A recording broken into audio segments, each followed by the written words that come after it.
Good morning everyone.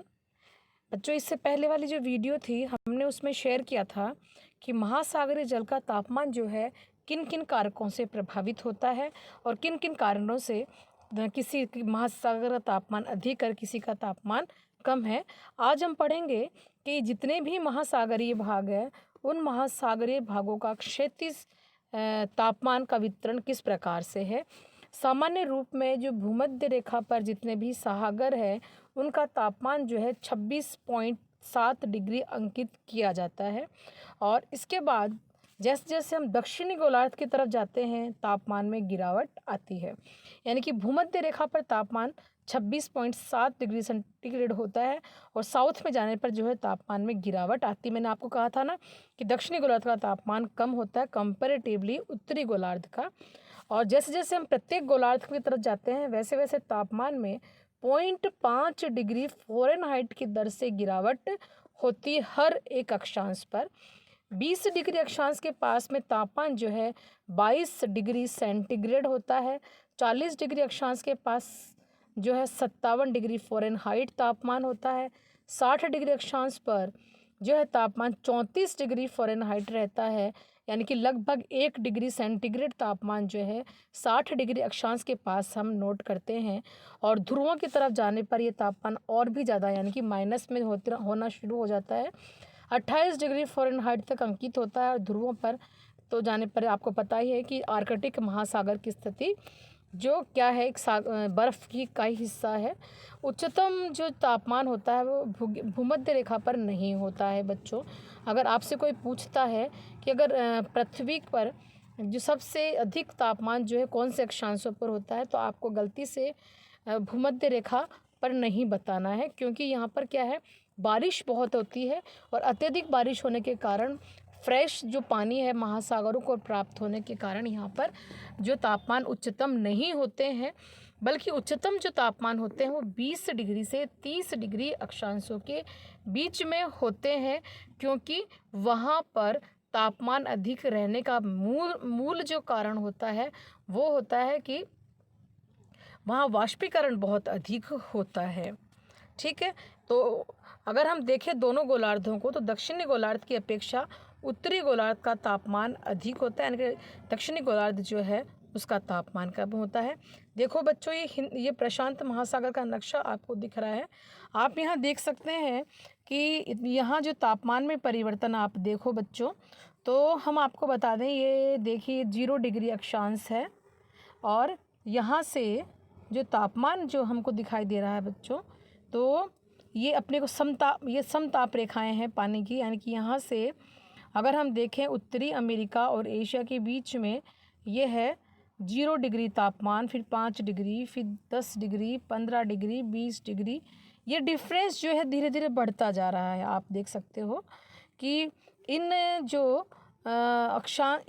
Temperature lines में बीच में जो गैप है धीरे धीरे कम, फिर बढ़ा, फिर कम होता चला जाता है ना, कि हम जैसे जैसे उत्तर की तरफ जाते हैं तापमान जो है कम हो जाता है।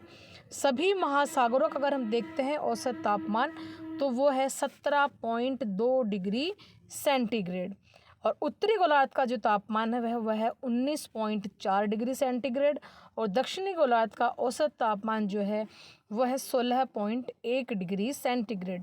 तो हम ये देख सकते हैं कि दोनों गोलार्धों का औसत तापमान 17.2, दक्षिणी गोलार्ध का तापमान 16.1 और उत्तरी गोलार्ध का तापमान जो है 19.4 डिग्री सेंटीग्रेड हो जाता है। अब बच्चों आप ये देखिए, ये अपना आ रहा है हिंद महासागर। हिंद महासागर की स्थिति आप देखिए, दक्षिण में ध्रुवों की तरफ है जा रहे हैं अपन। ये है 40 डिग्री अक्षांश, 20 डिग्री अक्षांश, 0 डिग्री अक्षांश और ये 60 डिग्री अक्षांश।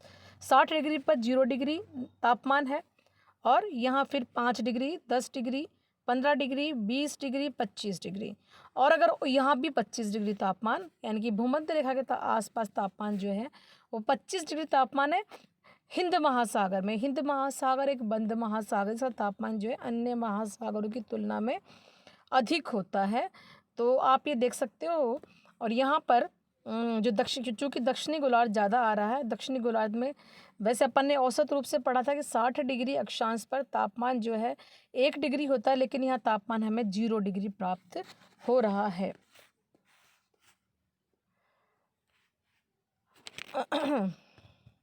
आप बच्चों में आपको बता दूं, 50 डिग्री से 70 डिग्री अक्षांशों के मध्य जो तापमान होता है वो 5 डिग्री सेंटीग्रेड होता है। और दक्षिणी अटलांटिक में तापमान में ध्रुव की ओर विधिवत तापमान में गिरावट होती है। और निश्चित बात है कि अटलांटिक महासागर में ध्रुवों की तरफ जाने से तापमान में गिरावट होती है। क्रोबेल के अनुसार क्या होता है, जो महासागरीय भाग होते हैं उसमें अधिकतम जो तापक्रम होता है वो 5 डिग्री तथा उत्तरी गोलार्ध के पास न्यूनतम तापमान जो होता है वो 80 डिग्री तक होता है। एक आपको ये डिग्री, एक में स्वेड्रम एक थे जिन्होंने जो बना रखा है, स्वेड्रम के अनुसार जो महासागरीय सतह का तापमान जो है, आप इस टेबल को आप समझ सकते हैं। यहाँ बना रखा है प्रशांत महासागर, अटलांटिक और हिंद महासागर। ये उत्तरी गोलार्ध है सारे और ये है दक्षिणी गोलार्ध। ओके, तो 0 से 10 डिग्री अक्षांश पर उत्तरी गोलार्ध में प्रशांत महासागर में तापमान रहता है 27 डिग्री सेंटीग्रेड और दक्षिणी गोलार्ध में रहता है 26.1 डिग्री। कम हो गया तापमान, है ना। फिर 10 से 20 डिग्री अक्षांशों पर 10 से 20 डिग्री अक्षांशों पर तापमान है 26.4 डिग्री सेंटीग्रेड और वहीं 10 से 20 डिग्री दक्षिणी अक्षांशों पर इस महासागर में तापमान जो है 25.11 डिग्री सेंटीग्रेड होता है। 20 से 30 डिग्री अक्षांश पर प्रशांत महासागर में 23.38 डिग्री सेंटीग्रेड तापमान है। वहीं पर 20 से 30 में 21.53 डिग्री सेंटीग्रेड, काफ़ी फर्क है ना। अब आप देखिए 30 से 40 18, 30 से 40 16, 40 से 50 9, 40 से 50 गिरा। यहाँ पर फ़र्क आ गया क्योंकि यहाँ पर क्या हो रहा है, गिरावट तेज़ी से नहीं हो रही है टेम्परेचर की। यहाँ पर तेज़ी से गिरावट हो रही है, यहाँ पर तेज़ी से गिरावट नहीं हो रही क्योंकि ठंडा स्थलीय भाग आता जा रहा है और यहाँ पर स्थलीय भाग नहीं आ रहा है, पानी ही पानी है। वहाँ ठंडे स्थलीय भाग के कारण जो तापमान में गिरावट होनी शुरू हो जाती है। 50 से 60 5.4 डिग्री सेंटीग्रेड और 50 से 60 5 डिग्री सेंटीग्रेड और 50 से 60 1 डिग्री या माइनस 1.13 डिग्री सेंटीग्रेड तापमान हो जाता है। ऐसे ही आप देख सकते हो बच्चों, अटलांटिक यानी कि क्या देख रहे हो आप, यानी 40 डिग्री अक्षांश तक क्या स्थिति थी। 40 डिग्री अक्षांश तक हमने देखा था कि 30 से 40 डिग्री अक्षांश तक हमने देखा था महासागरों में कि भूमध्य रेखा से 40 डिग्री अक्षांशों के आसपास जो था तापमान में उत्तरी गोलार्ध का तापमान अधिक था और दक्षिणी गोलार्ध का तापमान कम है। लेकिन जैसे हम 40 डिग्री से ऊपर जाते हैं वैसे ही तापमान में उल्टी गिनती शुरू हो जाती है। उत्तरी गोलार्ध का तापमान बढ़ता हुआ और दक्षिणी गोलार्ध का तापमान कम होता हुआ दिखाई देता है। इसका रीज़न मैं जो बता रही हूँ वही है क्योंकि यहाँ पर जो है स्थलीय भाग अधिक, दक्षिणी गोलार्ध में जलीय भाग अधिक है जो कि पानी का फ्लो होता रहता है तो बहुत डाउन नहीं हो पाता है। और ऐसे ही आप देखो बच्चों, अटलांटिक महासागर, आप ये देखिए अटलांटिक महासागर है 0 से 10 डिग्री 26 डिग्री और 0 से 10 डिग्री 25.8 डिग्री 10 से 20 25.8, 10 से 20 23.6, 20 से 30 24, 20 से 30 21, 30 से 40 20, 30 से 40 16।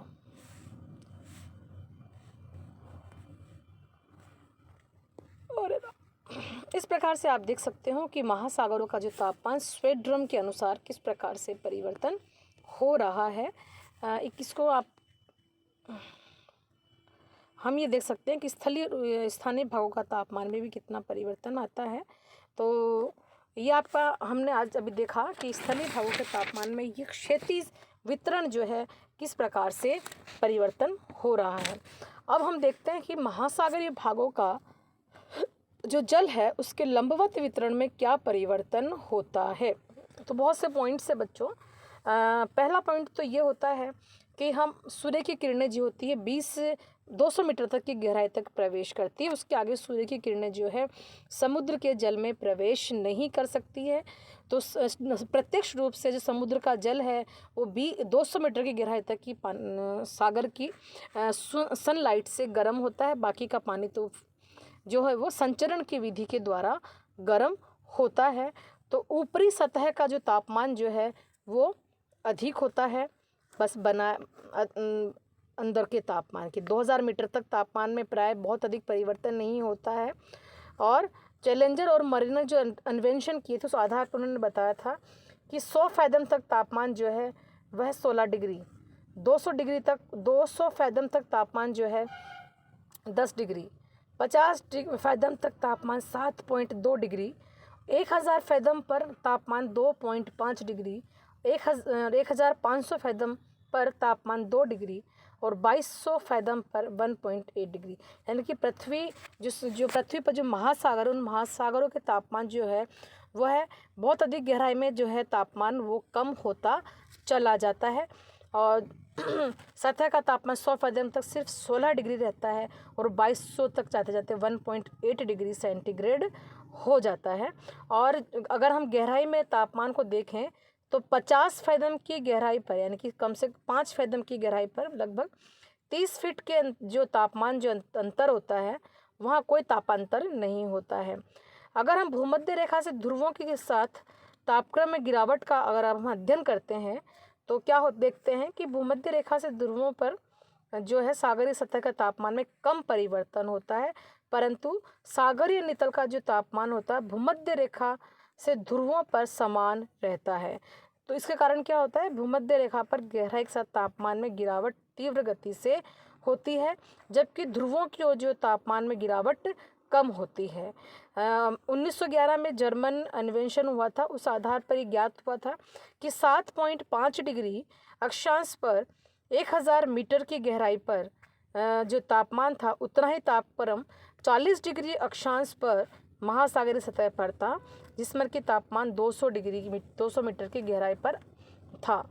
और इसके साथ ही जिन क्षेत्रों का में सतह का जल बह जाता है और बह करके वो किनारों पर चल जाता है, वहाँ पर गहराई में तापमान में बहुत अधिक परिवर्तन नहीं होता है। यानी कि जिन महासागरों में सतह का जल पवनों के द्वारा प्रवाहित हो जाता है, ऐसे महासागरों में गहराई के साथ तापमान में बहुत ज़्यादा परिवर्तन नहीं होता है। भूमध्य रेखीय जो भाग है उनका सतह के ऊपर तापमान कम होता है क्योंकि वहाँ पे फ्रेश जल आकर के मिलता है, क्योंकि वर्षा बहुत अधिक होती है।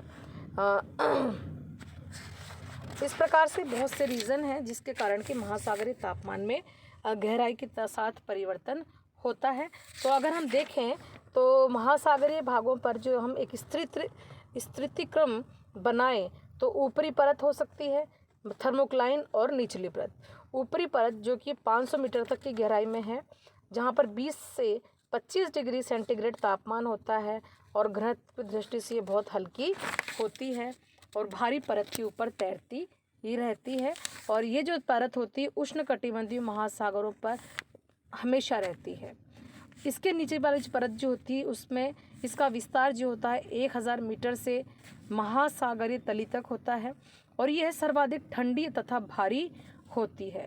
थर्मोक्लाइन जो होती है वह इसकी गहराई जो इसका विस्तार जो होता है 1300 से 1000 मीटर की गहराई तक होता है, जिसको हम ट्रांजिशनल लेयर के नाम से जानते हैं। तापमान में तेज़ी से इसमें परिवर्तन होता है। ये चैप्टर आपका समाप्त होता है।